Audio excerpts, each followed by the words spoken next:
Surat itu datang tanpa amplop berwarna, tanpa logo besar, tanpa kata-kata persuasif. Hanya satu halaman, dicetak rapi, bernada formal, dan ditandatangani atas nama lembaga yang tidak pernah memberi pilihan. Di ruang kerja masing-masing, 12 hakim HAM Eropa membaca kalimat pembukanya dengan ekspresi yang hampir sama, bukan terkejut, bukan antusias. Lebih tepatnya, terbiasa. Delegasi independen akan dikirim ke Indonesia untuk melakukan evaluasi menyeluruh terhadap situasi hak asasi manusia.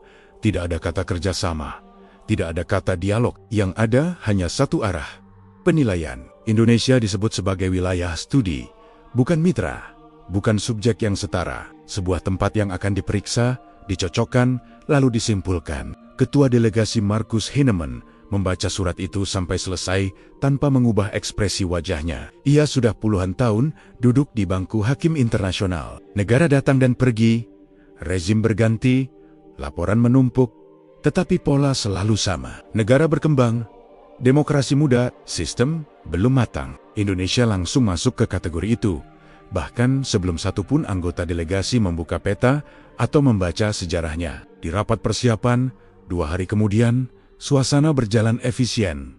Tidak ada diskusi emosional, tidak ada debat panjang. Semua bergerak seperti prosedur yang sudah terlalu sering diulang. Satu hakim membuka presentasi, grafik, indeks catatan pelanggaran. Hakim lain menambahkan konteks geopolitik, konflik lama, laporan LSM internasional. Nama Indonesia muncul berkali-kali di layar, tetapi tidak pernah hadir sebagai manusia. Hanya sebagai kumpulan angka dan catatan kaki. Fokus kita tetap objektivitas, kata Markus singkat. Kalimat itu terdengar netral, tapi semua orang di ruangan tahu maknanya. Objektivitas berarti standar kami, bukan standar mereka. Tidak ada yang bertanya bagaimana masyarakat di sana memaknai keadilan. Tidak ada yang menanyakan bagaimana hukum bekerja di luar ruang sidang. Semua asumsi sudah dianggap selesai di Eropa.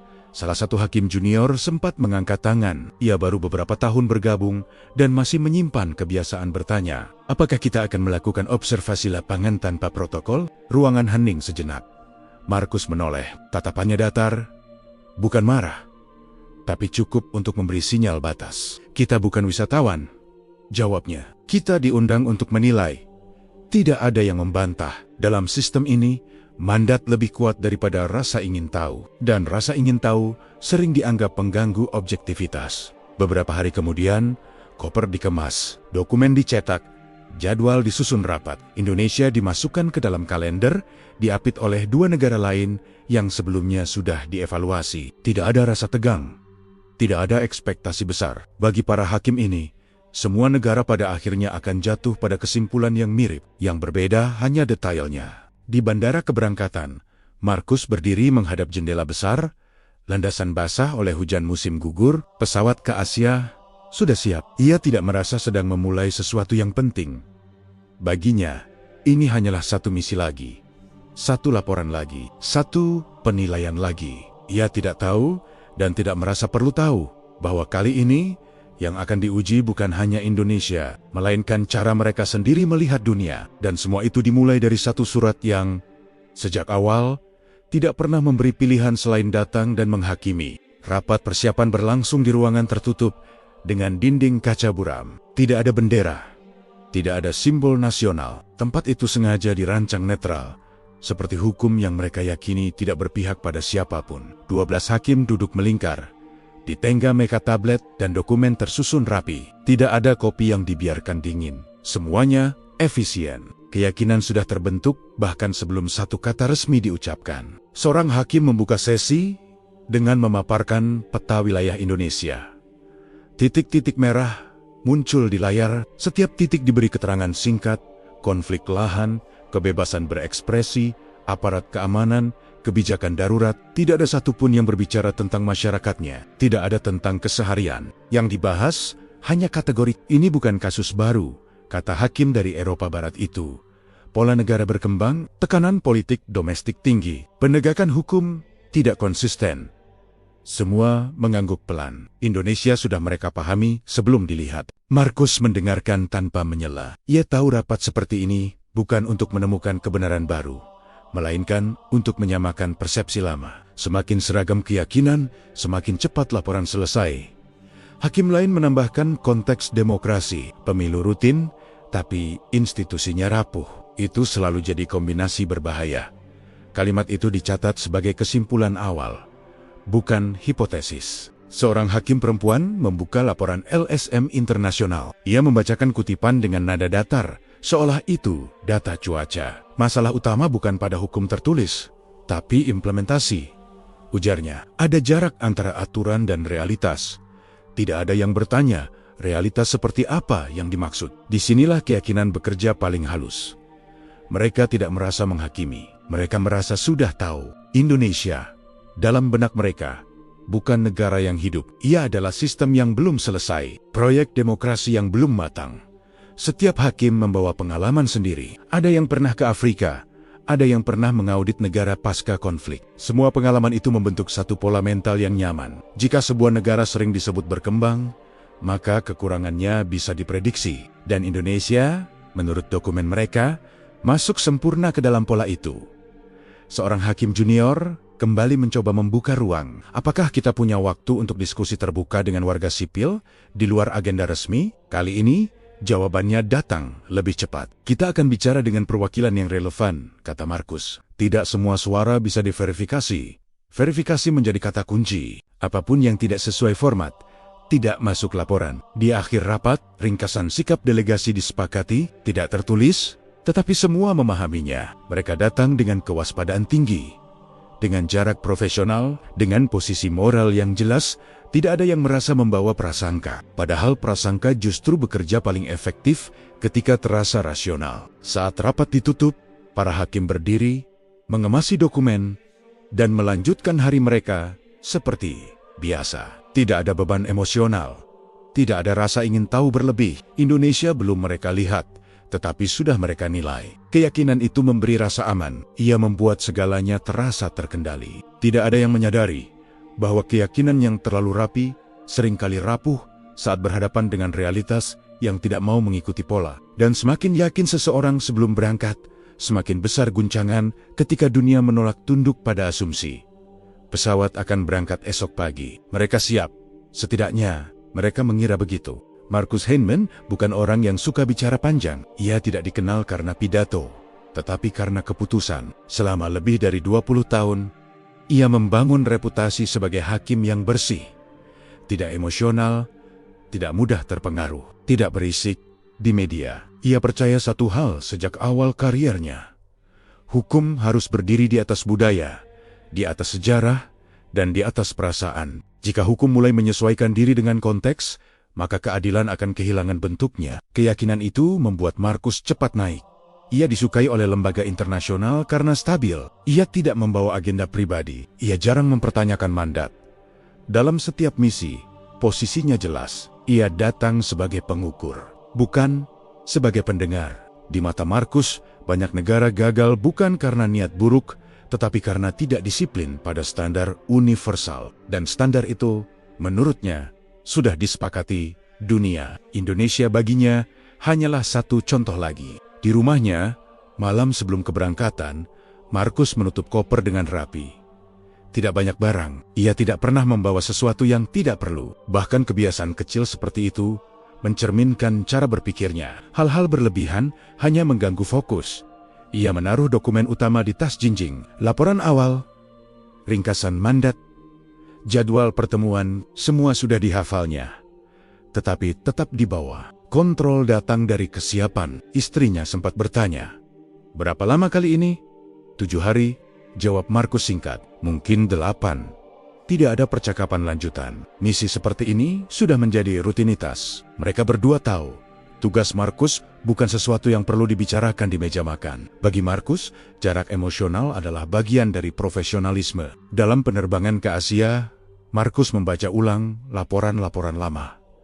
Ia menandai beberapa bagian dengan stabilo tipis, bukan karena terkejut, tetapi untuk mengingat poin penting.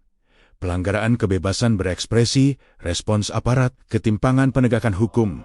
Semua itu terdengar familiar. Ia pernah melihatnya di tempat lain, dan selalu berakhir dengan kesimpulan yang sama. Negara yang belum siap. Di barisan kursi depan, beberapa hakim lain berbincang ringan.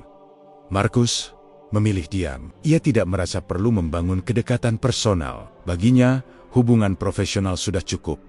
Keputusan terbaik lahir dari jarak. Ia tidak menyadari bahwa jarak itulah yang kelak menjadi masalah. Ketika pramugari mengumumkan waktu tempuh dan cuaca di Jakarta, Markus menutup dokumennya dan menatap ke depan. Tidak ada rasa penasaran, tidak ada kegelisahan. Indonesia bukan misteri.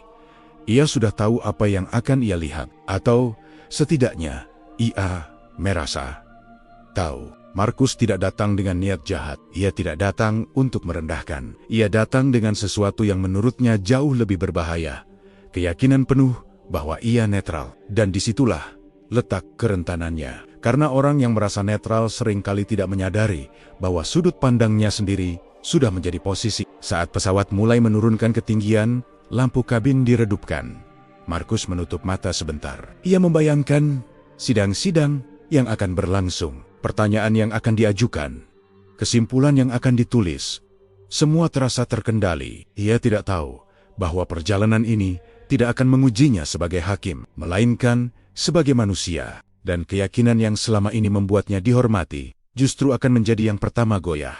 Pesawat menyentuh landasan tanpa guncangan, berarti tidak ada tepuk tangan, tidak ada reaksi berlebihan, hanya suara roda yang bergesekan dengan aspal, lalu melambat seperti rutinitas yang sudah sering terjadi. Bagi para hakim, ini seharusnya menjadi momen pertama yang mengonfirmasi asumsi. Bandara negara berkembang biasanya penuh tanda, antrean panjang, instruksi berlapis, suara keras, atau wajah-wajah lelah yang bekerja dalam tekanan. Namun pemandangan di luar jendela tidak memberikan apapun yang bisa langsung dicatat sebagai masalah. Lampu landasan tertata, kendaraan darat bergerak sesuai jalurnya. Tidak ada petugas yang terlihat tergesa. Semua berjalan dalam tempo normal, hampir membosankan. Markus berdiri bersama rombongan, mengikuti alur keluar pesawat. Ia memperhatikan tanpa mencatat. Ini hanya tahap awal, pikirnya. Tidak ada gunanya menarik kesimpulan terlalu cepat. Namun justru ketenangan itulah yang mulai mengganggu. Di lorong kedatangan, petunjuk arah jelas dan konsisten. Alur penumpang tidak saling bertabrakan. Tidak ada teriakan. Tidak ada suara yang memecah ritme. Petugas imigrasi bekerja dengan wajah datar, bukan karena tidak peduli, tetapi karena terlihat terbiasa. Proses berjalan cepat. Tidak ada pemeriksaan berlebihan. Tidak ada perlakuan istimewa. Delegasi ini diperlakukan sama seperti penumpang lain. Tidak diistimewakan, tidak juga dihambat. Bagi Markus, ini aneh. Dalam banyak negara yang pernah ia kunjungi, delegasi internasional selalu disambut dengan dua kemungkinan ekstrem. Entah diperlakukan berlebihan, atau justru diperlambat dengan dalih prosedur. Indonesia tidak melakukan keduanya. Semua terlalu normal. Bagasi keluar sesuai waktu. Tidak ada koper yang tertinggal. Tidak ada petugas yang terlihat panik. Sistem bekerja tanpa perlu diperlihatkan. Para hakim mulai saling melirik. Bukan karena kagum, tetapi karena tidak menemukan apapun untuk dikritik. Di ruang kedatangan, udara terasa hangat dan lembab. Jakarta menyambut tanpa upacara. Tidak ada spanduk, tidak ada pejabat yang menunggu dengan senyum resmi. Hanya satu orang dari protokol lokal yang berdiri dengan papan nama kecil. Tidak berusaha mencuri perhatian. Markus mengamati sekeliling. Wajah-wajah lokal berlalu lalang dengan ritme masing-masing. Tidak ada tatapan curiga, tidak ada sikap berlebihan terhadap kehadiran orang asing. Delegasi itu bukan pusat dunia. Itu juga mengganggu. Di luar terminal, kendaraan sudah siap. Tidak ada konvoi, tidak ada sirene. Hanya satu bus yang tampak biasa, bersih, dan siap berangkat. Perjalanan dimulai tanpa pengantar panjang. Tidak ada pidato, tidak ada penjelasan tentang betapa pentingnya kunjungan ini. Indonesia seolah tidak merasa sedang dinilai. Sepanjang perjalanan menuju hotel, kota bergerak seperti biasa. Lalu lintas mengalir, lampu jalan menyala konsisten. Gedung-gedung berdiri tanpa berusaha memamerkan diri. Markus menatap keluar jendela. Ini bukan kota yang ia bayangkan dari laporan-laporan lama. Bukan juga kota yang sering muncul dalam narasi singkat media internasional. Tidak ada kekacauan yang bisa langsung dijadikan catatan. Ia mencoba mengingatkan dirinya sendiri. Satu kesan awal tidak berarti apa-apa. Evaluasi harus dilakukan dengan disiplin, dengan jarak. Namun benih ketidaknyamanan sudah muncul. Karena dalam dunia Markus, sesuatu yang terlalu tenang seringkali berarti dua hal. Sistem yang sangat kuat atau masalah yang terlalu dalam untuk terlihat di permukaan. Ia belum tahu mana yang akan ia temukan di Indonesia. Yang jelas, negara ini tidak membuka diri dengan drama. Dan untuk pertama kalinya sejak misi ini dimulai, Markus merasa tidak sepenuhnya memegang kendali atas narasi di kepalanya sendiri. Terminal kedatangan tidak memberikan kesan dramatis apapun. Justru sebaliknya, semuanya terasa terlalu teratur untuk ukuran negara yang datang dengan label bermasalah di kepala para hakim. Markus melangkah pelan, membiarkan jarak terbentuk antara dirinya dan rombongan. Ia ingin melihat tanpa terlihat mengamati. Kebiasaan lama seorang hakim memperhatikan detail kecil yang sering terlewat. Lantai bersih, tidak berkilau berlebihan, tetapi terawat. Penanda jalur terlihat jelas, tidak ada sudut yang tampak terbengkalai. Bahkan tempat duduk di area tunggu tidak penuh dengan barang rusak atau coretan. Ini bukan terminal yang dibangun untuk pamer. Ini terminal yang dipakai setiap hari. Para penumpang lokal bergerak dengan ritme masing-masing. Ada yang terburu-buru, ada yang santai, tetapi alurnya tidak saling mengganggu. Tidak ada adu argumen, tidak ada suara tinggi yang mencoba mengatur orang lain. Markus menunggu momen ketika kekacauan muncul. Biasanya selalu ada, tetapi menit demi menit berlalu tanpa memberi bahan apapun. Petugas bandara bekerja hampir tanpa ekspresi. Bukan karena tidak ramah, melainkan karena tidak perlu menunjukkan apa-apa. Sistem berjalan tanpa harus dipertegas. Ini membuat Markus sulit menempatkan posisi. Dalam banyak kunjungan sebelumnya, bandara sering menjadi simbol kegagalan negara berkembang. Tempat pertama di mana ketertinggalan terlihat jelas. Namun di sini simbol itu tidak muncul. Ia melihat seorang petugas kebersihan berhenti sejenak untuk membantu seorang lansia. Tidak ada yang mengawasi, tidak ada kamera yang diarahkan ke sana. Setelah itu, petugas itu kembali bekerja seperti tidak terjadi apa-apa. Tidak ada heroisme, tidak ada pencitraan. Di sudut lain, sekelompok anak muda menunggu dengan rapi. Mereka tidak duduk sembarangan, tidak merokok di area terlarang, tidak berisik. Mereka hanya menunggu. Markus merasakan sesuatu yang jarang ia alami dalam misi seperti ini. Kebingungan awal. Bukan kebingungan teknis, bukan kebingungan prosedural, melainkan kebingungan naratif. Indonesia tidak sedang berusaha menyangkal apapun. Tidak ada upaya menunjukkan bahwa mereka lebih baik dari dugaan. Semua berjalan biasa saja. Dan justru kebiasaan itulah yang sulit dikategorikan. Para hakim lain mulai berhenti mencatat. Beberapa tablet tetap menyala, tetapi jarang disentuh. Tidak ada kejadian yang layak diberi tanda bintang. Markus menyadari satu hal yang mengganggu. Terminal ini tidak memberikan ruang untuk rasa unggul. Tidak ada momen di mana delegasi merasa lebih tahu, lebih rapi, lebih beradab.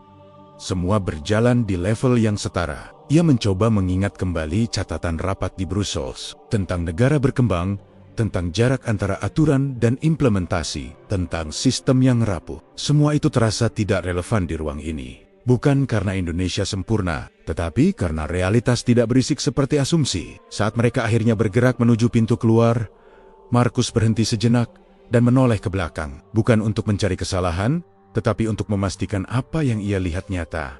Terminal itu tetap sama, tidak berubah, tidak bereaksi terhadap tatapannya. Indonesia tidak berusaha menjelaskan diri, dan itu mulai terasa sebagai masalah. Karena bagi Markus, hukum selalu bekerja dengan objek yang bisa dijelaskan, didefinisikan, dan dikelompokkan. Namun di tempat ini, objek itu menolak menjadi sederhana. Ia melangkah keluar dengan satu kesadaran kecil yang belum ia akui sepenuhnya. Jika bandara saja tidak sesuai narasi, maka bagian lain dari perjalanan ini bisa menjadi jauh lebih rumit dari yang ia perkirakan. Dan untuk pertama kalinya sejak surat mandat itu dibaca, Markus merasa bahwa laporan akhir mungkin tidak akan semudah yang ia bayangkan.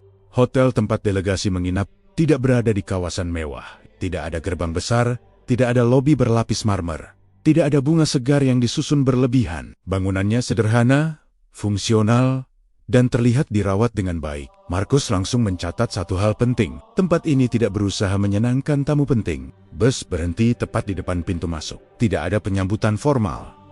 Tidak ada pejabat lokal yang berdiri berbaris. Hanya petugas hotel yang bekerja seperti biasa. Delegasi turun satu persatu.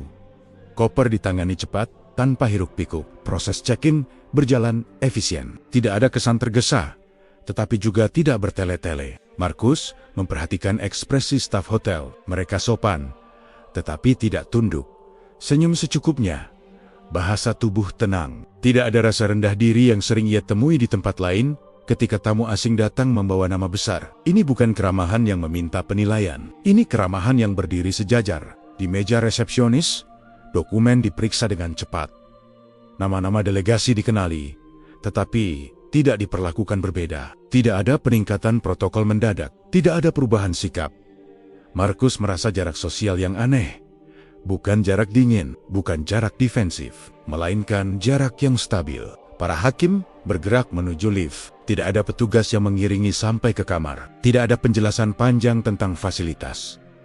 Semua informasi tersedia, tertulis jelas. Hotel ini mengasumsikan tamunya bisa membaca dan memahami sendiri. Di koridor, Markus melambatkan langkah. Ia memperhatikan detail kecil. Karpet bersih tanpa bau lembab, dinding tanpa retakan mencolok, pencahayaan cukup tanpa kesan berlebihan. Tidak ada usaha membuktikan kualitas. Semua berjalan dalam standar yang konsisten. Di dalam kamar, tidak ada kejutan besar. Tempat tidur rapi. Kamar mandi bersih. Air mengalir normal. Pendingin ruangan bekerja baik. Jendela menghadap kota yang masih hidup, meski malam sudah larut. Markus berdiri di dekat jendela cukup lama. Dari lantai tempatnya menginap, ia melihat lalu lintas yang masih bergerak teratur. Tidak sunyi, tidak kacau, hanya kota besar yang berfungsi. Ia teringat satu kalimat dalam laporan awal. Kapasitas tata kelola publik yang tidak merata. Kalimat itu terdengar jauh dari apa yang sedang ia lihat. Di lorong, beberapa hakim lain sudah masuk kamar masing-masing. Tidak ada diskusi, tidak ada komentar. Semua seolah sepakat untuk menyimpan kesan awal masing-masing. Markus duduk di kursi kerja dan membuka laptop. Ia mencoba menulis catatan singkat, namun kursor berkedip terlalu lama di layar kosong. Apa yang seharusnya ia tulis? Tidak ada kejadian mencolok. Tidak ada kegagalan sistem, tidak ada pelanggaran yang bisa langsung ditandai. Semua berjalan normal, dan justru itulah yang membuatnya sulit. Karena misi ini dibangun di atas asumsi adanya masalah yang jelas. Ketika masalah itu tidak muncul di permukaan, penilaian menjadi tidak nyaman. Markus menutup laptop tanpa menyimpan apapun. Ia menyadari satu hal yang tidak ia suka. Indonesia tidak menempatkan dirinya sebagai pihak yang diuji. Negara ini hanya menjalani harinya sendiri. Dan dalam posisi itu, delegasi internasional kehilangan pusat gravitasi moralnya. Markus mematikan lampu kamar dan berbaring. Dari luar, suara kota masih terdengar samar. Tidak mengganggu, tidak memanggil. Untuk pertama kalinya dalam perjalanan ini, Markus tidak langsung memikirkan sidang esok hari. Ia justru bertanya pada dirinya sendiri, meski belum berani menjawab. Jika semuanya berjalan wajar seperti ini, apa sebenarnya yang sedang kami cari? Ruang pertemuan berada di gedung pemerintah yang tidak tampak megah dari luar. Tidak ada arsitektur yang berusaha memukau. Bangunannya fungsional, bersih, dan dijaga secukupnya. Tidak ada penjagaan berlapis yang memberi kesan genting. Markus masuk bersama delegasi dengan langkah terukur. Di dalam ruangan, meja panjang sudah disusun rapi. Mikrofon terpasang, air minum tersedia. Tidak ada bendera besar, tidak ada simbol nasional yang mendominasi. Semuanya netral. Para pejabat Indonesia sudah duduk di satu sisi meja. Mereka tidak berdiri menyambut. Tidak pula bersikap dingin. Posisi mereka stabil, seperti orang-orang yang tahu pertemuan ini akan berjalan panjang dan tidak emosional. Markus memperhatikan cara duduk mereka. Tidak kaku, tidak santai berlebihan, tidak ada sikap bertahan. Tidak ada pula gestur mencari simpati. Ini bukan ruang pembelaan. Ketua delegasi duduk di tengah, di kiri dan kanannya, para hakim membuka dokumen masing-masing. Tablet menyala. Pena siap mencatat. Semua terlihat seperti sidang yang sudah berulang kali mereka lakukan di negara lain. Markus memulai pertemuan dengan pernyataan pembuka singkat. Tidak ada basa-basi. Tidak ada kalimat penghormatan yang panjang. Mandat disebutkan, tujuan ditegaskan, waktu dibatasi, meja sudah diatur sejak awal. Pertanyaan pertama diajukan dengan nada tenang dan struktural, tentang kebijakan, tentang prosedur, tentang kewenangan institusi. Jawaban datang tanpa tergesa. Tidak panjang, tidak defensif, tidak berusaha menyenangkan. Setiap pertanyaan dijawab sesuai konteks, tanpa mencoba mengalihkan arah.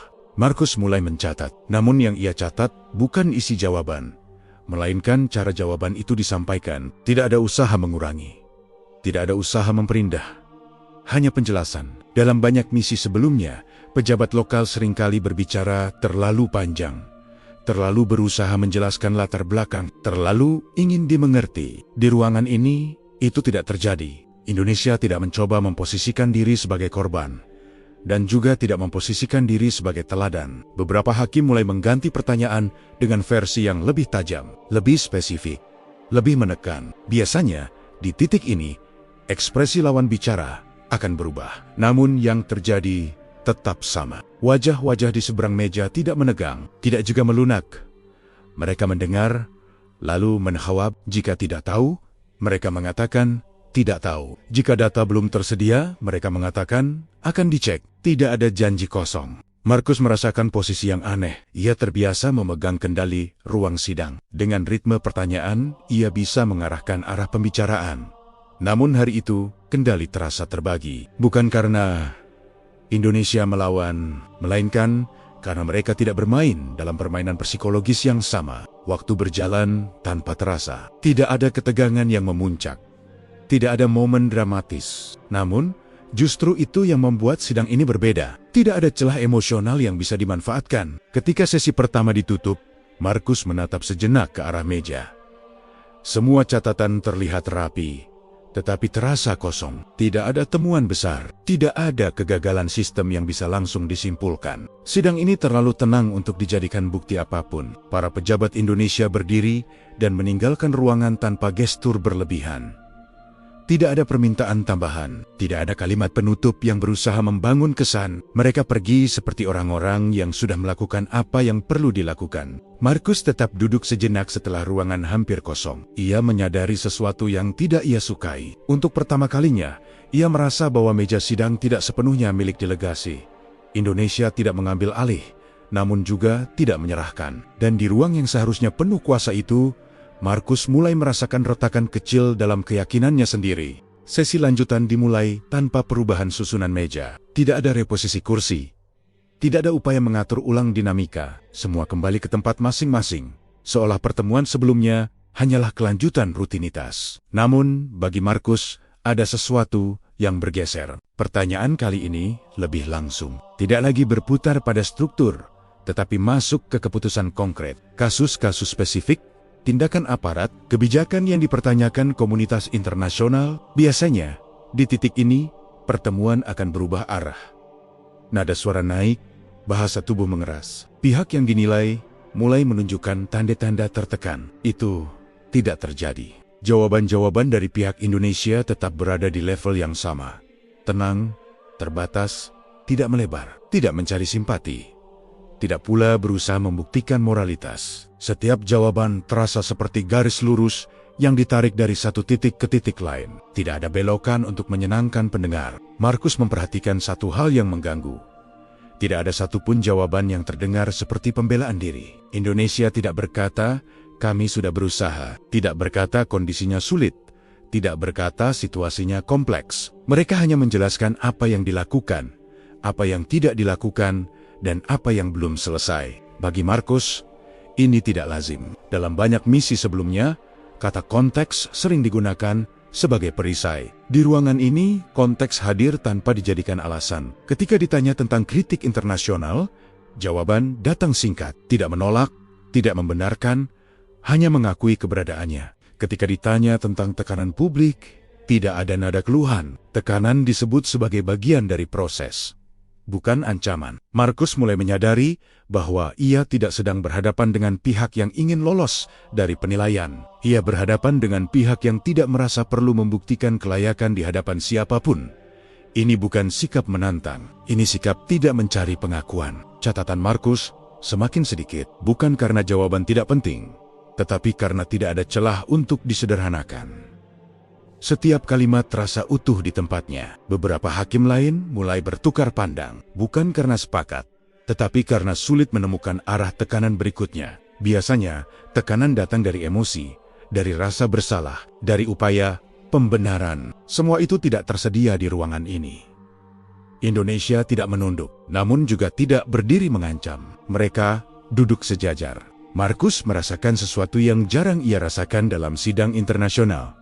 kelelahan kognitif, bukan karena terlalu banyak informasi, tetapi karena tidak ada respons yang sesuai dengan kerangka yang ia bawa. Kerangka itu mengasumsikan ketimpangan, namun yang ia hadapi adalah ketenangan. Saat sesi ditutup, tidak ada perubahan suasana, tidak ada ketegangan yang dilepaskan, tidak ada ekspresi lega. Pertemuan berakhir seperti berakhirnya jam kerja biasa. Markus menatap meja kosong setelah semua orang pergi. Ia menyadari bahwa kekuasaan tidak selalu tampak sebagai dominasi. Kadang ia hadir sebagai ketidaktergantungan. Dan Indonesia hari itu tidak terlihat bergantung pada penilaian siapapun. Ia berdiri perlahan, menyimpan dokumen, dan meninggalkan ruangan dengan satu kesadaran yang belum ia rumuskan secara utuh. Jika sebuah negara tidak merasa perlu menunduk, maka siapa sebenarnya yang sedang diuji di meja ini? Kasus itu dipilih karena dianggap aman, tidak rumit, tidak politis, secara terbuka. Hanya satu berkas dari tumpukan laporan yang dibawa delegasi sejak awal. Sebuah insiden publik, tindakan aparat, dampak terhadap warga sipil. Di atas kertas pola sudah jelas, ada kronologi, ada korban, ada kritik, ada rekomendasi internasional yang belum sepenuhnya dijalankan. Bagi Markus, ini seharusnya menjadi momen di mana kerangka hukum bekerja sempurna, fakta dipilah, pelanggaran ditandai, kesimpulan ditarik. Kasus ini tidak menuntut empati berlebihan, hanya presisi. Namun, begitu pembahasan dimulai, ritmenya terasa berbeda. Kronologi disampaikan dengan runtut, tidak ada detail yang ditutup-tutupi. Tidak ada upaya mengaburkan waktu atau aktor. Setiap langkah dijelaskan dalam urutan yang rapi. Markus mencermati perbedaan antara laporan yang ia baca di Eropa dan penjelasan di hadapannya. Keduanya tidak saling bertentangan, tetapi juga tidak sepenuhnya sama. Ada celah kecil. Dalam laporan internasional, kasus ini tampak hitam putih. Pelaku dan korban berada di posisi yang jelas. Dalam penjelasan lapangan, garis itu menjadi lebih tipis. Tidak kabur, hanya lebih manusiawi. Ada tekanan situasional yang tidak masuk ke laporan, ada keputusan yang diambil dalam hitungan detik, bukan jam. Ada konsekuensi yang tidak bisa diselesaikan dengan satu kebijakan. Markus mulai menyadari bahwa berkas yang ia pegang terlalu rapi untuk sebuah peristiwa nyata. Kasus ini tidak dibela, tidak juga dibantah. Pihak Indonesia hanya menunjukkan bagaimana proses internal berjalan setelahnya. Evaluasi, koreksi, perubahan prosedur. Tidak ada pembenaran moral, tidak ada klaim sudah selesai. Semua disampaikan sebagai proses yang masih berjalan. Disinilah ketidaknyamanan Markus muncul. Dalam sistem yang ia kenal, keadilan harus cepat, jelas, dan final. Namun yang ia lihat di sini adalah keadilan sebagai rangkaian langkah yang tidak pernah benar-benar selesai. Ia terbiasa menyimpulkan, namun kasus ini menolak kesimpulan instan. Markus memeriksa ulang catatannya. Ia mencoba memaksakan kerangka pelanggaran yang sudah sering ia gunakan. Namun setiap kali ia merasa hampir sampai, ada detail kecil yang menghalangi. Detail itu bukan alasan, detail itu konteks hidup. Bagi Markus, konteks sering dianggap gangguan. Ia membuat hukum tidak elegan, tidak simetris. Namun di ruangan ini, konteks hadir sebagai bagian yang tidak bisa dihapus. Kasus yang awalnya terlihat sederhana berubah menjadi ruang abu-abu, dan Markus tidak nyaman dengan abu-abu. Ia tidak melihat kebrutalan yang bisa langsung dikecam, tidak pula melihat kepatuhan penuh yang bisa dipuji. Yang ada hanyalah upaya menangani situasi dengan alat yang terbatas. Markus merasakan gesekan di dalam dirinya sendiri. Jika ia menilai kasus ini hanya berdasarkan berkas internasional, kesimpulan akan mudah. Namun jika ia menilai berdasarkan apa yang ia dengar, keputusan itu menjadi berat. Untuk pertama kalinya, Markus mempertanyakan kejujuran sistem yang selama ini ia anggap netral. Apakah hukum internasional terlalu bersih untuk kehidupan yang kotor, atau kehidupan yang terlalu berisik untuk hukum yang tenang? Kasus ini tidak memberi jawaban. Ia hanya membuka celah. Dan dari satu celah kecil itulah, keyakinan Markus mulai kehilangan pijakan yang kokoh. Keputusan itu tidak tercantum di agenda resmi, tidak ada dalam jadwal yang dibagikan kepada delegasi sejak awal. Bahkan tidak semua hakim sepakat bahwa langkah ini perlu. Namun Markus menyetujuinya, bukan karena dorongan emosional, tetapi karena satu hal sederhana. Berkas tidak lagi cukup. Kunjungan lapangan dilakukan tanpa pemberitahuan besar. Tidak ada persiapan yang tampak, tidak ada jalur khusus yang dibersihkan. Delegasi datang seperti pengunjung biasa, tanpa iring-iringan. Markus memperhatikan sekitar sejak kendaraan berhenti. Tidak ada tanda bahwa tempat ini sedang dijadikan etalase. Aktivitas berjalan seperti biasa. Orang-orang bergerak dengan ritme yang tidak berubah karena kehadiran orang asing. Ini bukan panggung. Lingkungan yang mereka masuki tidak terlihat tertata secara ideal. Ada ketidaksempurnaan, ada keramaian, ada suara, namun tidak ada kekacauan seperti yang sering dibayangkan dalam laporan. Markus mengamati ekspresi warga yang melintas. Tidak ada rasa takut. Tidak ada rasa ingin menunjukkan sesuatu. Tidak pula ada gestur menjauh. Delegasi ini bukan pusat perhatian. Di titik inilah Markus mulai merasakan disonansi yang jelas. Dalam banyak kunjungan sebelumnya, warga lokal sering bereaksi berlebihan. Entah terlalu waspada, terlalu berharap, atau terlalu diam. Di sini, tidak ada yang merasa sedang diuji. Markus berjalan pelan, memperhatikan detail kecil. Cara orang berinteraksi, cara aparat lokal berada di ruang publik. Tidak mencolok, tidak mengintimidasi, hadir, tetapi tidak mendominasi. Ia melihat bagaimana konflik kecil diselesaikan di tempat, tanpa suara tinggi, tanpa gerakan dramatis. Tidak selalu ideal, tetapi fungsional. Ini bukan gambaran masyarakat yang sepenuhnya tertib, namun ini juga bukan masyarakat yang rapuh. Markus menyadari bahwa apa yang ia lihat tidak akan mudah diterjemahkan ke dalam laporan. Tidak ada indikator yang jelas, tidak ada pelanggaran yang bisa langsung ditandai, tidak ada kepatuhan yang bisa dipuji berlebihan. Semua berada di tengah. Ia melihat seorang warga berbicara dengan petugas dengan nada biasa. Tidak menantang, tidak takut, hanya berbicara. Interaksi itu selesai tanpa eskalasi. Markus teringat pada kasus yang mereka bahas sebelumnya. Tiba-tiba, kronologi di atas kertas terasa berbeda. Tidak salah.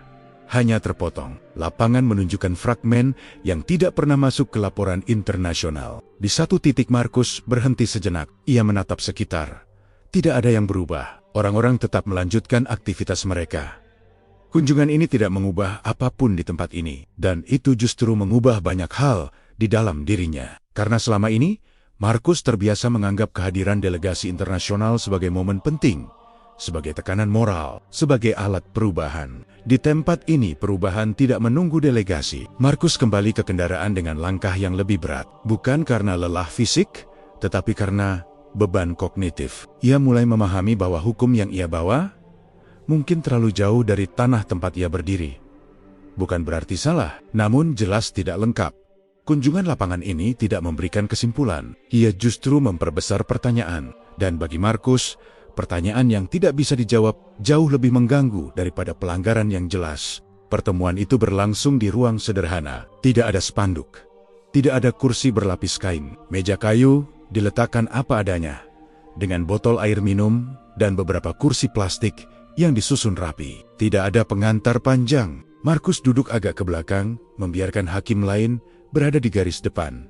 Ia ingin mengamati tanpa terlibat langsung. Ia ingin melihat bagaimana narasi bergerak ketika tidak diarahkan dari meja sidang. Warga yang hadir tidak terlihat seperti orang-orang yang menunggu bantuan.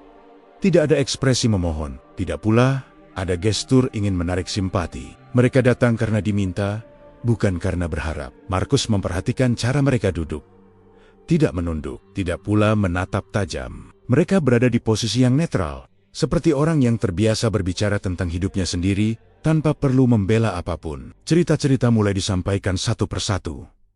Tidak panjang, tidak dramatis, tidak disusun untuk memancing emosi. Tidak ada kata-kata besar tentang penderitaan. Tidak ada tuntutan berlebihan. Yang ada, hanyalah potongan pengalaman yang disampaikan dengan bahasa sehari-hari. Markus merasakan ketidaknyamanan yang berbeda dari sebelumnya. Biasanya, dalam pertemuan semacam ini, warga akan menekankan luka, mereka akan menunjukkan ketidakadilan dengan cara yang bisa langsung diterjemahkan menjadi rekomendasi. Di ruangan ini, luka ada, tetapi tidak dijual. Beberapa cerita bahkan terdengar seperti pengakuan yang tidak sepenuhnya menyalahkan siapapun.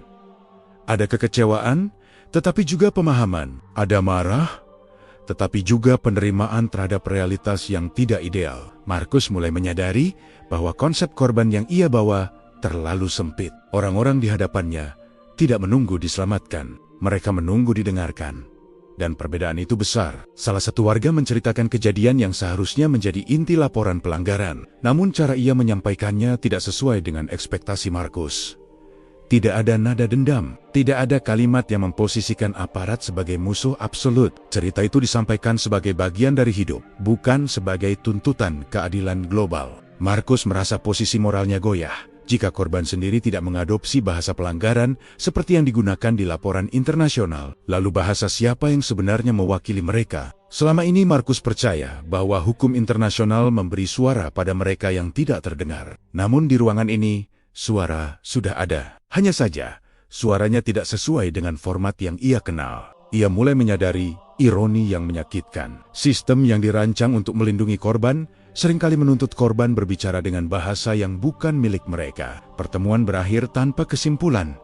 Tidak ada daftar tuntutan, tidak ada rekomendasi yang diminta secara eksplisit. Warga berdiri, mengucapkan terima kasih singkat, lalu pergi satu persatu. Tidak ada yang meminta tindak lanjut. Seolah hidup mereka akan terus berjalan apapun hasil laporan ini nanti. Markus tetap duduk beberapa saat setelah ruangan kosong. Ia merasa seperti baru saja kehilangan sesuatu yang selama ini ia pegang erat. Bukan kekuasaan, bukan otoritas, melainkan peran sebagai penyelamat. Ia mulai memahami bahwa tidak semua orang ingin diselamatkan oleh standar yang tidak mereka pilih. Dan kesadaran itu jauh lebih berat daripada kritik apapun yang pernah ia terima. Ruang rapat internal terasa lebih sempit dari biasanya. Meski ukurannya sama, pintu tertutup. Tirai jendela ditarik setengah. Tidak ada pihak luar. Hanya 12 hakim dan beban yang mulai sulit disembunyikan. Markus duduk di ujung meja. Ia tidak langsung membuka pembahasan. Biasanya, ia akan memimpin dengan struktur yang jelas. Poin demi poin, kesimpulan sementara, arah, laporan. Kali ini, ia membiarkan keheningan bekerja lebih dulu. Beberapa hakim membuka catatan mereka, yang lain menatap layar tablet tanpa banner-banner membaca. Tidak ada yang langsung bicara. Retakan tidak selalu muncul sebagai konflik terbuka. Seringkali ia hadir sebagai jeda yang terlalu panjang. Salah satu hakim akhirnya menyampaikan evaluasi singkat, netral, hati-hati. Bahasanya bersih, tidak menyimpang dari mandat. Namun kalimatnya terasa kehilangan keyakinan yang biasanya tegas. Hakim lain menambahkan catatan tentang kunjungan lapangan. Ia menyebutkan bahwa realitas di lapangan tidak sepenuhnya sejalan dengan narasi laporan internasional. Tidak bertentangan, tetapi tidak bisa diperas menjadi satu kesimpulan sederhana. Markus mendengarkan tanpa menyelah. Biasanya, di titik ini, ia akan mengarahkan diskusi kembali ke kerangka hukum, mengingatkan bahwa mandat bukan untuk memahami masyarakat, tetapi menilai kepatuhan. Namun, kalimat itu terasa berat di lidahnya sendiri. Beberapa hakim mulai menunjukkan perbedaan pendekatan. Ada yang ingin tetap berpegang pada standar baku. Ada yang mulai berbicara tentang pentingnya konteks sosial. Tidak ada yang meninggikan suara. Tetapi garis pemisah terasa jelas. Bukan antara benar dan salah, melainkan antara nyaman dan jujur. Markus menyadari bahwa diskusi ini bukan lagi tentang Indonesia. Ini tentang cara mereka bekerja selama ini. Satu hakim menyebutkan bahwa jika laporan terlalu lunak, kredibilitas lembaga bisa dipertanyakan. Hakim lain membalas dengan kekhawatiran berbeda. Jika laporan terlalu kaku, mereka justru mengabaikan realitas yang mereka lihat sendiri. Dua ketakutan yang saling berhadapan. Markus akhirnya berbicara. Tidak panjang, tidak tegas, seperti biasanya. Ia hanya menyebutkan satu hal, bahwa laporan harus bisa dipertanggungjawabkan bukan hanya secara hukum, tetapi juga secara intelektual. Kalimat itu menggantung. Para hakim memahami maknanya. Bertanggung jawab secara intelektual berarti mengakui keraguan. Dan keraguan adalah hal yang jarang diberi ruang dalam laporan internasional. Diskusi berjalan tanpa kesimpulan akhir, tidak ada pemungutan suara. Tidak ada keputusan strategis, hanya kesepakatan samar bahwa laporan ini akan lebih sulit dari yang diperkirakan. Ketika rapat ditutup, tidak ada rasa lega. Justru muncul kelelahan yang berbeda. Bukan karena perdebatan panjang, tetapi karena fondasi berpikir mulai goyah. Markus berjalan keluar ruangan lebih lambat dari biasanya. Ia menyadari bahwa perannya sebagai penyeimbang kini berubah.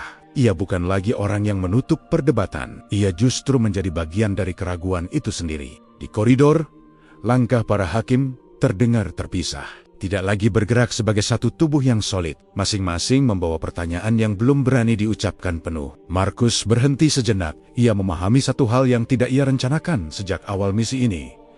Delegasi ini tidak sedang menuju kesimpulan. Mereka sedang menuju perpecahan cara pandang. Dan dari semua kemungkinan yang ada, itulah yang paling sulit dituliskan ke dalam laporan resmi. Markus menghabiskan malam itu sendirian di kamar hotel. Laptop terbuka, tetapi layar hampir tidak disentuh. Dokumen laporan awal terbentang di hadapannya, seperti peta lama yang tidak lagi sesuai medan. Ia membaca ulang pasal-pasal yang selama ini menjadi fondasi pekerjaannya. Hak asasi manusia sebagai prinsip universal. Tidak bergantung budaya, tidak bergantung konteks, tidak boleh ditawar. Ia masih percaya itu. Namun apa yang ia lihat di Indonesia tidak menolak prinsip tersebut. Yang ditolak justru cara penerapannya yang terlalu rapi. Di atas kertas, hak adalah sesuatu yang mutlak. Di kehidupan nyata, hak hidup berdampingan dengan keterbatasan relasi sosial dan keputusan-keputusan kecil yang tidak pernah masuk buku hukum. Markus teringat pertemuan dengan warga, tidak satu pun dari mereka berbicara tentang pasal. Tidak ada yang menyebut istilah internasional. Namun mereka tahu persis apa yang adil dan apa yang tidak. Keadilan mereka tidak dihafal, keadilan mereka dijalani. Ini membuat Markus gelisah. Selama ini, ia menganggap hukum sebagai alat untuk memperbaiki masyarakat. Tetapi di sini, ia melihat masyarakat yang sudah berjalan dengan logikanya sendiri, meski tidak selalu sesuai standar yang ia bawa. Bukan berarti tanpa masalah, bukan berarti ideal, namun nyata. Markus menyadari satu kontradiksi besar. Laporan internasional sering berbicara tentang pelanggaran struktural, tetapi jarang bertanya, apakah struktur itu benar-benar dipahami dan dihidupi oleh masyarakat setempat? Hak asasi di ruang-ruang pertemuan internasional sering terdengar seperti bahasa yang sudah selesai. Padahal di lapangan, bahasa itu masih terus diterjemahkan, dinegosiasikan, bahkan kadang diabaikan demi bertahan hidup. Markus mulai mempertanyakan posisinya sendiri. Apakah tugasnya menilai sejauh mana negara mengikuti teks? Ataukah memahami bagaimana nilai-nilai itu beroperasi dalam kehidupan sehari-hari? Pertanyaan itu tidak nyaman, karena jika jawabannya yang kedua, maka peran hakim internasional tidak lagi sesederhana pengawas. Ia harus menjadi pembelajar, dan posisi itu jauh lebih rentan. Markus menutup laptop dan berdiri di dekat jendela. Lampu-lampu kota Jakarta menyala konsisten. Tidak glamor, tidak gelap. Kota itu hidup dengan caranya sendiri. Ia menyadari bahwa tidak ada masyarakat yang sepenuhnya bisa dibaca dari jarak jauh. Tidak ada sistem yang bisa dinilai tanpa menyentuh tanahnya. Hukum universal memberi arah, namun realitas sosial menentukan langkah. Selama ini, Markus menempatkan dirinya di atas realitas, yakin bahwa jarak memberinya objektivitas. Kini, jarak itu justru membuatnya kehilangan pemahaman. Hak asasi manusia tidak sedang diperdebatkan di Indonesia. Yang diperdebatkan adalah cara hidup bersama yang tidak selalu bisa dirapikan oleh pasal, dan di sanalah konflik sesungguhnya berada. Bukan antara benar dan salah, melainkan antara teks dan hidup. Markus duduk kembali dan menulis satu kalimat di catatan pribadinya. Bukan untuk laporan resmi. Prinsip tidak pernah hidup sendirian. Ia selalu membawa konteks. Kalimat itu sederhana, tetapi baginya terasa seperti pengakuan. Ia tahu, begitu kalimat seperti ini masuk ke laporan, banyak hal akan dipertanyakan. Kredibilitas, konsistensi, netralitas. Namun ia juga tahu, mengabaikannya akan menjadi kebohongan intelektual. Malam itu, Markus tidak sampai pada kesimpulan. Tetapi satu hal menjadi jelas, Indonesia tidak sedang melanggar prinsip demi kekacauan. Indonesia sedang bernegosiasi dengan realitas, dan hukum internasional untuk pertama kalinya terasa terlambat membaca percakapan itu. Pagi itu, Markus bangun lebih awal dari biasanya. Tidak ada agenda resmi hingga siang. Tetapi pikirannya sudah bekerja sejak malam. Ia duduk di meja kecil kamar hotel, membuka catatan-catatan lama dari misi sebelumnya.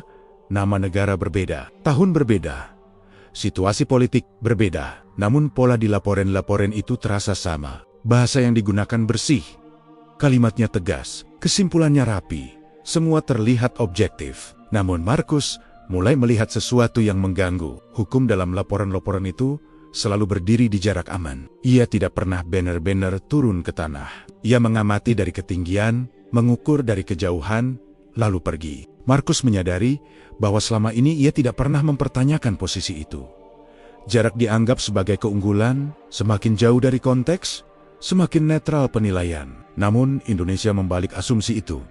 Lapangan yang ia lihat tidak kacau, tidak brutal, tidak juga ideal. Ia hidup di antara banyak kepentingan, kebiasaan, dan kompromi kecil yang tidak pernah dicatat sebagai kebijakan resmi. Hukum internasional datang dengan bahasa yang sudah jadi.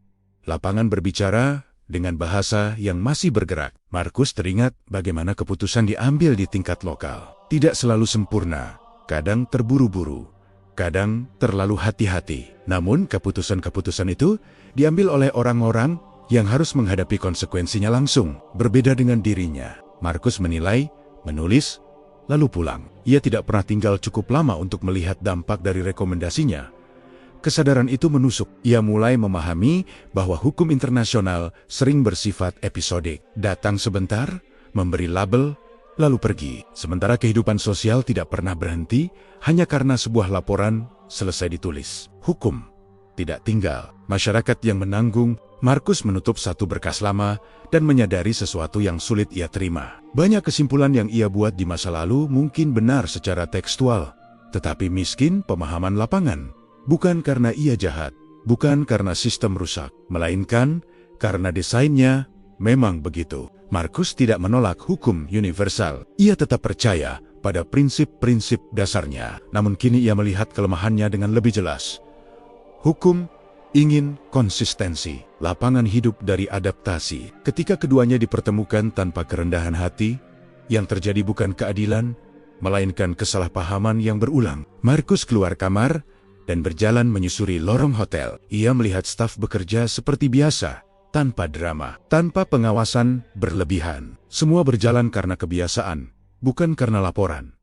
Ia berhenti sejenak dan menyadari ironi yang pahit. Banyak prinsip yang ia perjuangkan di atas kertas sudah dijalani di sini tanpa perlu disebutkan namanya. Dan banyak rekomendasi yang ia tulis mungkin tidak pernah dibaca oleh orang-orang yang paling terdampak. Markus kembali ke kamarnya dan menulis satu catatan lagi. Tidak untuk laporan resmi. Hukum yang tidak tinggal di lapangan akan selalu tertinggal oleh lapangan.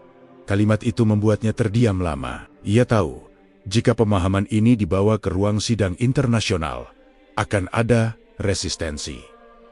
Akan ada yang menyebutnya lunak, akan ada yang meragukan netralitasnya. Namun baginya, mempertahankan jarak palsu jauh lebih berbahaya. Markus mulai memahami bahwa keadilan tidak selalu lahir dari kesimpulan yang benar, tetapi dari proses yang mau belajar. Dan Indonesia, tanpa sengaja, telah memaksanya melihat jarak itu dengan jujur.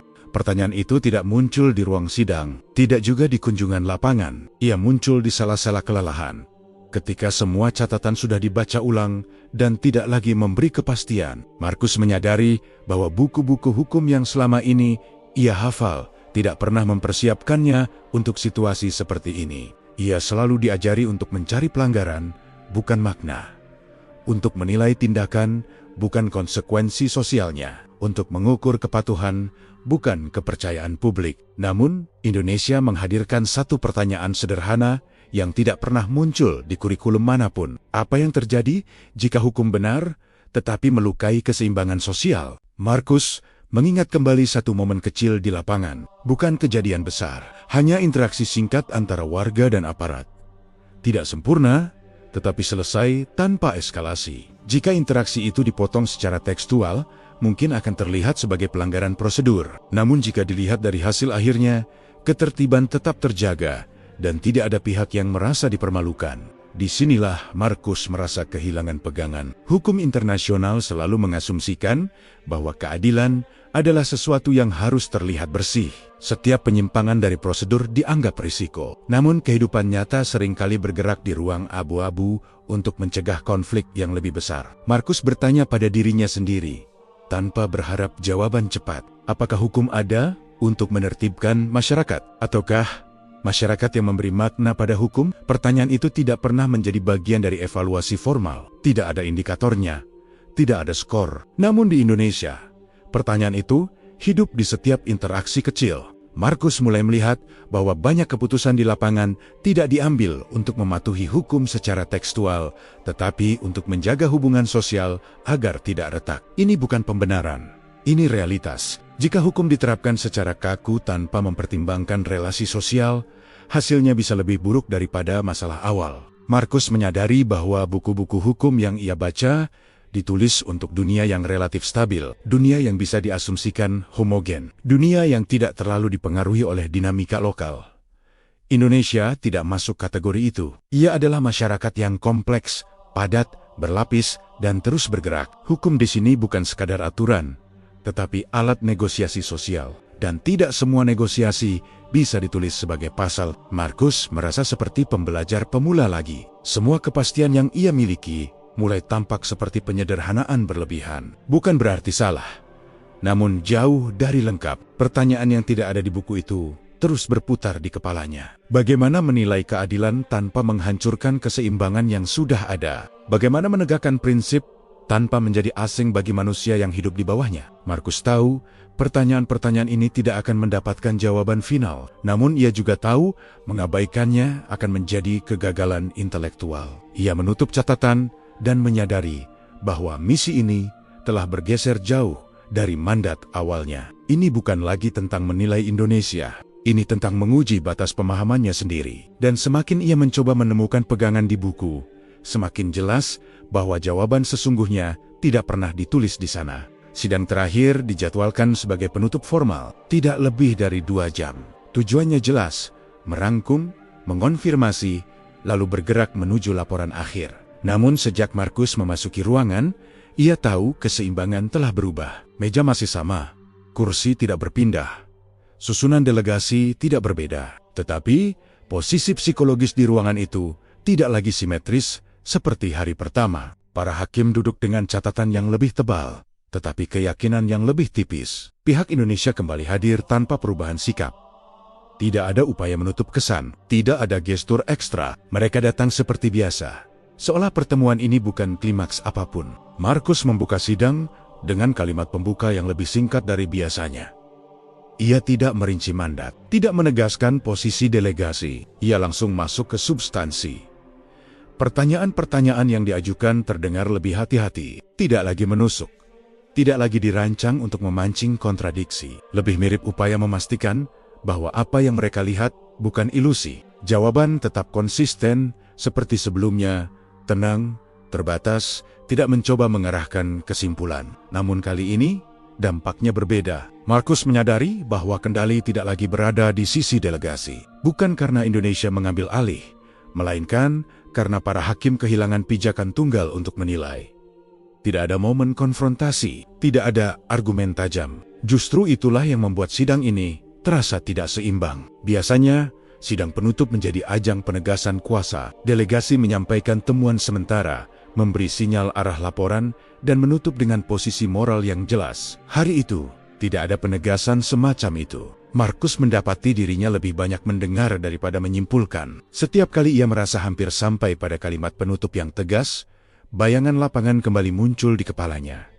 Kunjungan tanpa protokol, warga yang tidak meminta diselamatkan, aparat yang hadir tanpa dominasi. Semua itu tidak bisa dihapus dengan satu kesimpulan normatif. Sidang bergerak menuju akhir tanpa klimaks. Tidak ada kalimat yang diingat semua orang.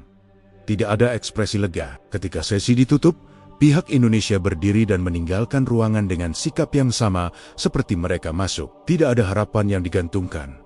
Tidak ada kecemasan yang dipamerkan. Mereka tidak menunggu hasil. Dan itulah yang paling mengganggu Markus. Selama ini, ia terbiasa berada di posisi di mana pihak yang dinilai menunggu putusan, menunggu kalimat akhir, menunggu label. Di sini, tidak. Markus duduk beberapa detik lebih lama setelah ruangan kosong. Ia menatap meja dan menyadari bahwa sidang ini tidak pernah banner-banner dimenangkan oleh siapapun, namun juga tidak dimenangkan oleh delegasi. Sidang terakhir ini tidak seimbang karena satu alasan sederhana. Indonesia tidak bergantung pada penilaian mereka untuk tetap berjalan. Dan ketika objek penilaian tidak merasa ditentukan oleh hasil sidang, kekuasaan evaluator kehilangan bobotnya. Markus berdiri dengan langkah berat. Ia tahu, laporan akhir nanti akan menjadi salah satu yang paling sulit ia tulis sepanjang karirnya. Bukan karena kurang data, tetapi karena terlalu banyak hal yang tidak bisa diperas menjadi kesimpulan tunggal. Sidang telah selesai, namun ujian sebenarnya bagi Markus baru saja dimulai. Draft laporan mulai ditulis di ruangan yang sama seperti rapat internal sebelumnya. Meja panjang itu kini dipenuhi kalimat-kalimat yang ditimbang lebih berat daripada data apapun yang mereka kumpulkan selama misi. Markus membaca paragraf pembuka dengan saksama. Bahasa yang digunakan bersih, netral, dan aman. Terlalu aman. Tidak ada kesalahan faktual. Tidak ada klaim berlebihan. Namun ada sesuatu yang hilang. Kejujuran intelektual, setiap kalimat terdengar seperti kompromi yang tidak diakui. Kata-kata dipilih bukan untuk menjelaskan realitas, tetapi untuk menghindari konsekuensi politik. Beberapa hakim mengusulkan frasa yang lebih tegas, yang lain justru meminta pelunakan. Tidak ada perdebatan keras, tetapi tarikan arah terasa kuat. Markus menyadari bahwa konflik kini berpindah medan, bukan lagi antara delegasi dan Indonesia, melainkan antara kenyamanan institusi dan integritas analisis. Ia membaca satu paragraf tentang kasus yang mereka bahas di lapangan. Kalimatnya benar, tetapi terlalu datar, tidak mencerminkan kompleksitas yang mereka lihat. Konteks diringkas menjadi catatan kaki.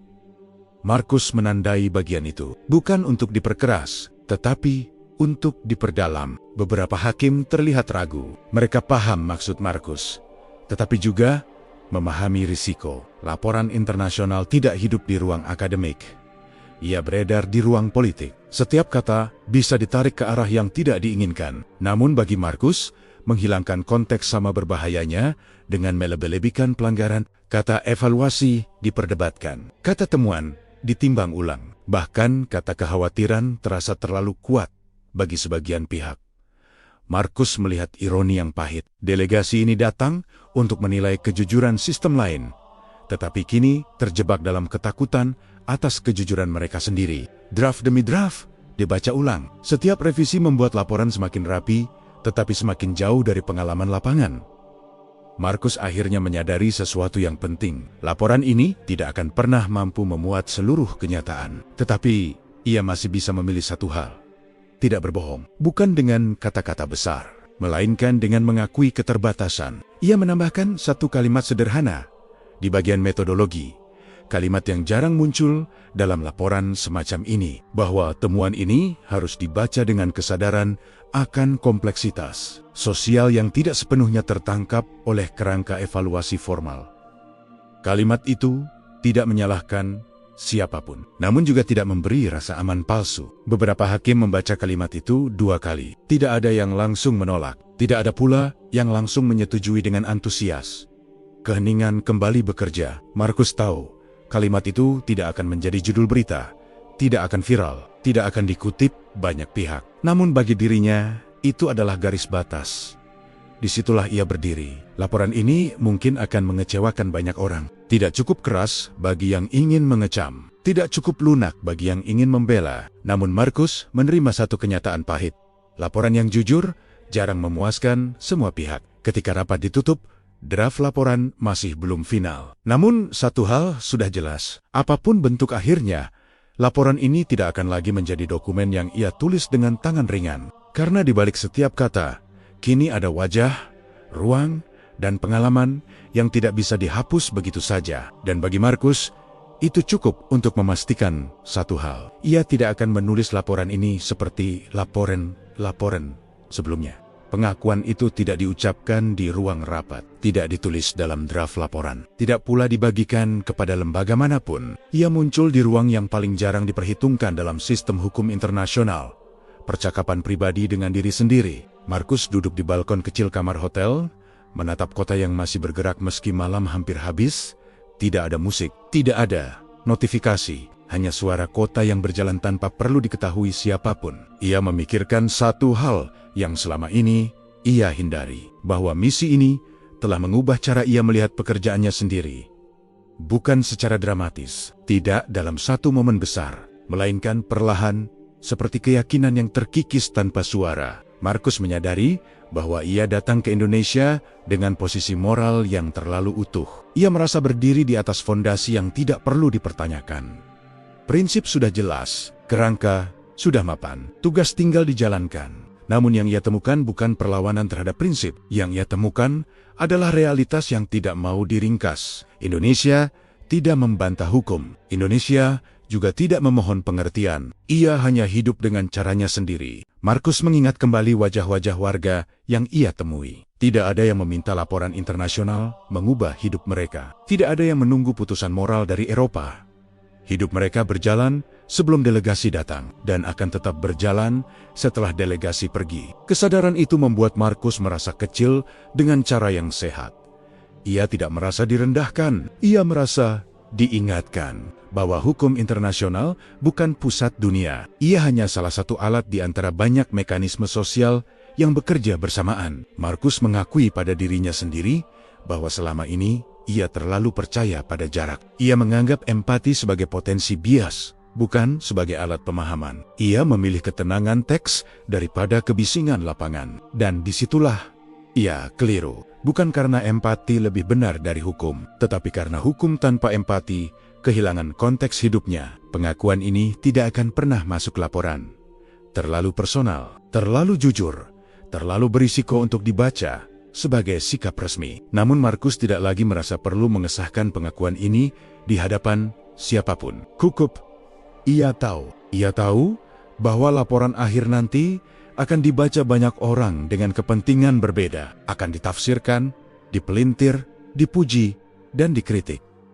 Semua itu di luar kendalinya. Yang ada dalam kendalinya hanyalah satu hal kecil, cara ia berdiri sebagai manusia yang menulis laporan itu. Markus berdiri dari kursinya dan menutup pintu balkon. Ia melihat bayangannya sendiri di kaca. Untuk pertama kalinya, ia tidak melihat dirinya sebagai hakim. Ia melihat seseorang yang sedang belajar ulang. Belajar bahwa tidak semua kebenaran perlu diumumkan untuk menjadi nyata. Dan tidak semua pengakuan perlu diresmikan untuk mengubah arah hidup. Pengakuan ini akan tinggal di tempat yang aman, di dalam dirinya. Dan mungkin dalam setiap laporan yang ia tulis setelah ini, ia akan lebih berhati-hati dalam memilih jarak.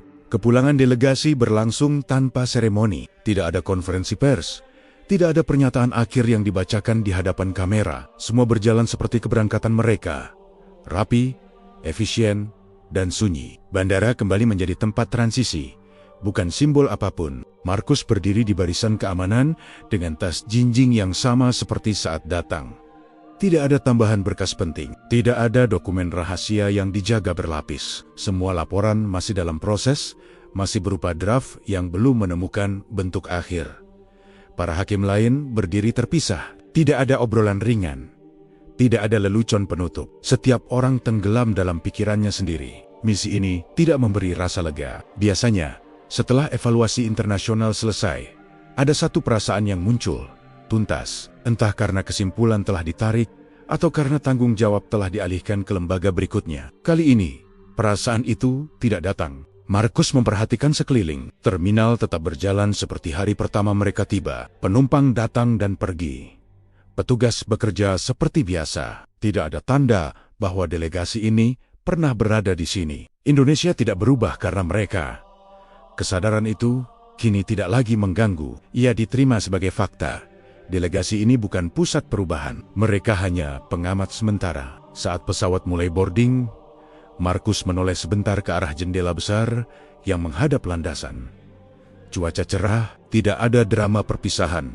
Tidak ada rasa kehilangan, namun juga tidak ada rasa menang. Ia naik ke pesawat dan duduk di kursinya. Kali ini, ia tidak membuka dokumen. Ia tidak membaca ulang laporan, ia hanya menatap ke depan. Membiarkan suara kabin mengisi ruang. Pesawat lepas landas dengan mulus. Dari atas, kota Jakarta mengecil perlahan. Lampu-lampu menyatu menjadi garis-garis samar.